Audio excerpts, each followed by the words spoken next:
Hi there, it's Lieutenant Daniels here, your partner in personal development. Today I want to share with you an interesting topic. Topic is titled, Love is Not Enough. Love is not enough, and this message is directly to men. So if you are a man and you are listening to me right now, this message is for you. It is unfair to go to a lady and say, I love you, and everything ends there. Love is not enough. Any man who proposes anyone must have the courage or must have a vision of where they want to take this person. The scripture I want to read for you and to you is in the book of Proverbs, chapter 29, verse 18. It says, where there is no vision, the people perish. Where there is no vision, the people perish. So before you can propose and ask anyone out, you must ask yourself, where am I taking this person? I remember I was sharing this at a conference. It was full, there were about 100 people in that conference. So with a number of men, about 40 or 50 men who were present in that conference as part of the audience. And we were doing a conference for 3 days. So I asked all the men to rise on their feet, and we were talking exactly about this. And I said, the onus is on us to give direction. We can never run away from the fact that men was given authority to direct and lead and guide their families. The children you have are looking for your own guidance. They are looking for your direction. So it is the responsibility of any man to ensure that there's a clear guidance, a clear direction of where the family is going. Where there's no vision, people cast off restraint, meaning there are no boundaries. There are no boundaries. So you can't ask anyone or go out with anyone where there is no sense of direction or vision that you are following. And I want to share with you today an exercise that I did in my family.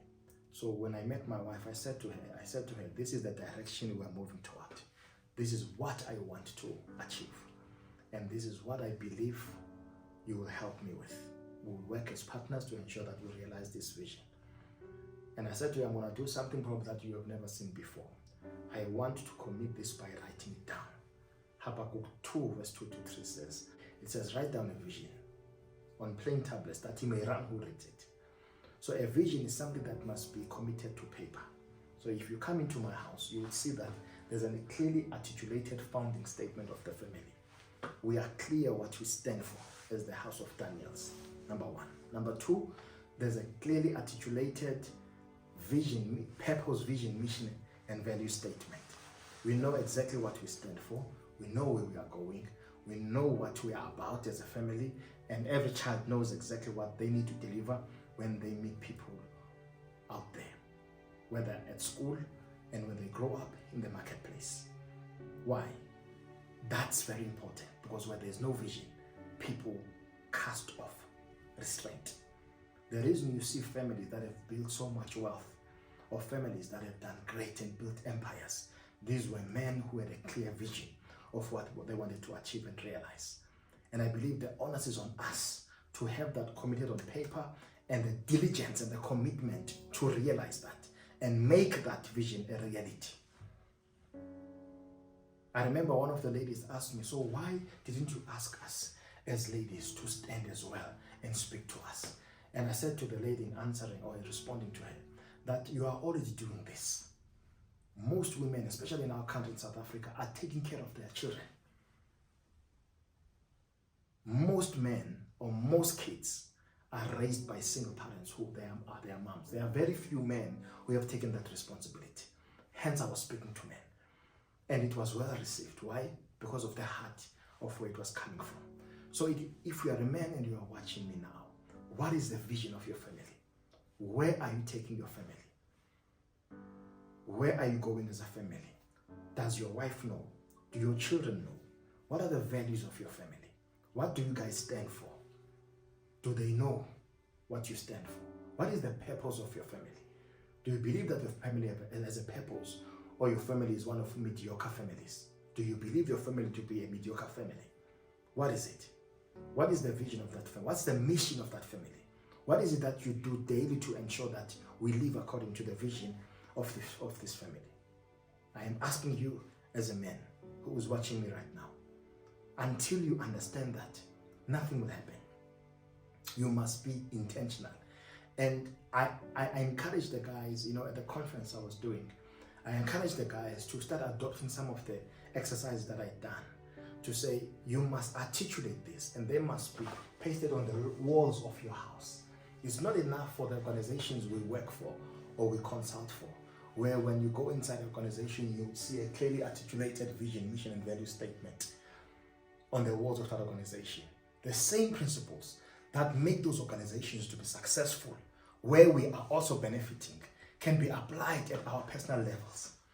And I would ask them to say, the same strategy sessions that you normally attend every beginning of the year, strategic sessions, and you go for 3 days, to discuss the strategy of the next 5 years of the organization.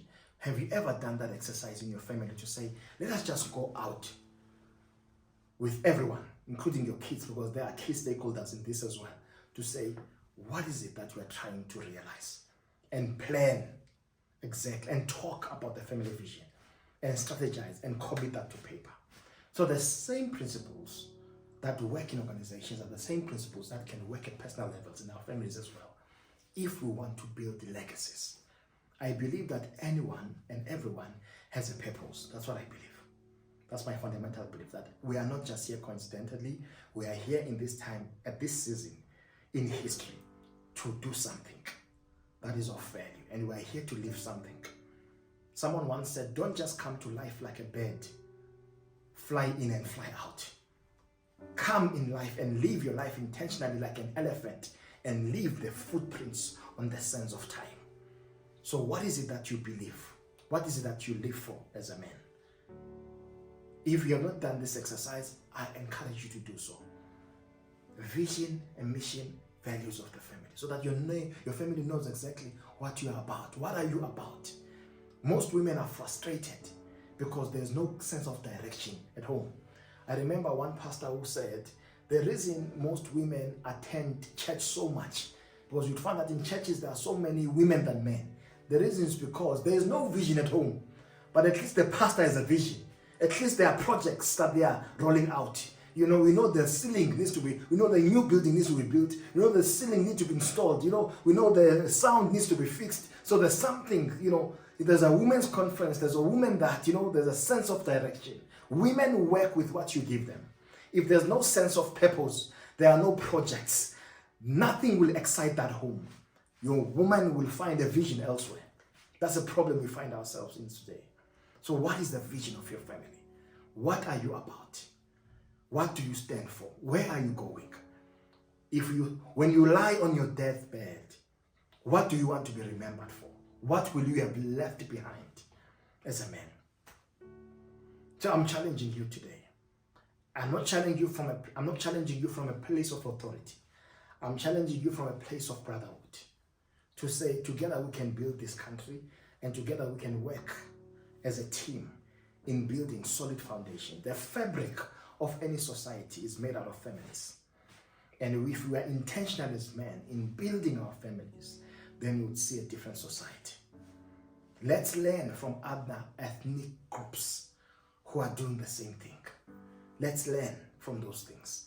I was laughing this other day. My son was saying, Daddy, in fact, I asked him, I said to him, so how do you want me to spend time with you? Because I'm always busy, I'm always doing this and that. And sometimes I would assume that because I'm around the house and they see me all the time, then I'm spending time with them. And he said to me, I would feel good if every Wednesday you can take a walk with me. That would make me happy. And I said to him, are you not happy? He said, no, that I am happy, but I want to spend time with you. There are things that I want to talk with you about. So on Wednesdays, let's take walks. Do you know what I did? I started taking those walks. Why? That's important to them. I might not have a reference of it. I don't remember a father figure in my life saying to me, let's take a walk. I have no memory of that. And because we are trying to discard the dysfunctionalities of the past, let us not perpetuate them. Let's listen to these are our key stakeholders.